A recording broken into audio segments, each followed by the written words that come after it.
since it was announced that Star Wars would be returning to the pre-A New Hope era with 2016's Rogue One, fans have wanted just one thing: another film about iconic Jedi Obi-Wan Kenobi, starring Ewan McGregor as an older version of the character he played in the prequel trilogy. Out of the much-maligned prequels, McGregor is one of the only actors still fondly remembered. He took on the role originally played by Alec Guinness. Furthermore, we know very little about what he actually got up to between episodes 3 and IV, and McGregor is even the right age to play Kenobi during his wilderness years.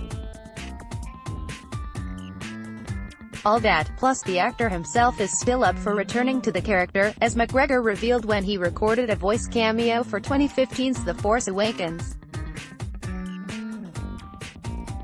"I've always thought there was a story to tell between my last one and Alec Guinness's first one," McGregor told French magazine Premiere last year. "It would be fun to film that story now I'm older," he added. "I'd be the right age. I'm 45, Alec Guinness was what, 60? I could do two of them."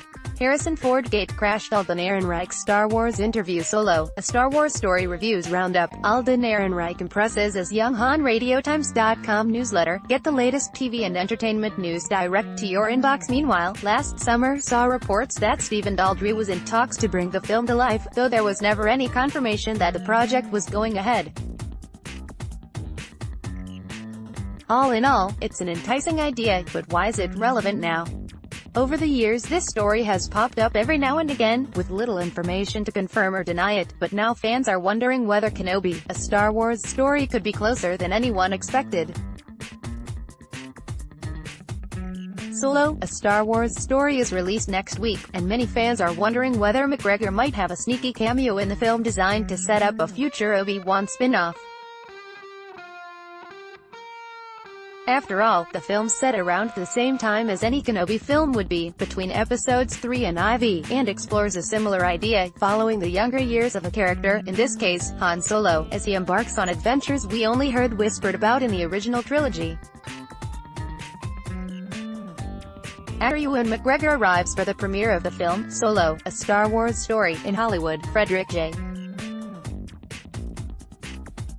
Brown, AFP, Getty. And then there's this smoking, an elegant blaster, the fact that McGregor actually attended the premiere for Solo, a Star Wars story in the United States last week, something that, as far as we can tell, he hasn't done for any of the other modern Star Wars films, including the one he had a voice cameo in.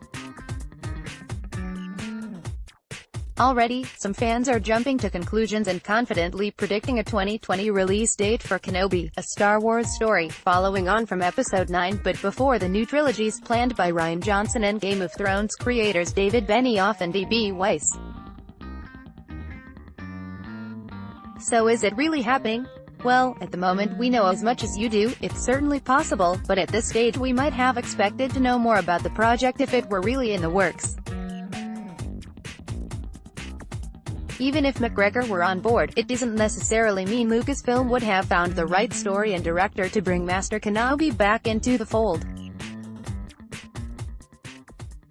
On the other hand, it's hard to think that Disney would turn down the chance of making another nostalgia-appealing Star Wars film after Solo. Despite all the behind-the-scenes drama, the film is tracking to be a big success, so if we were you, we'd be watching Solo closely for any hand-waving, bearded hermits with the glint of new franchise in their eye.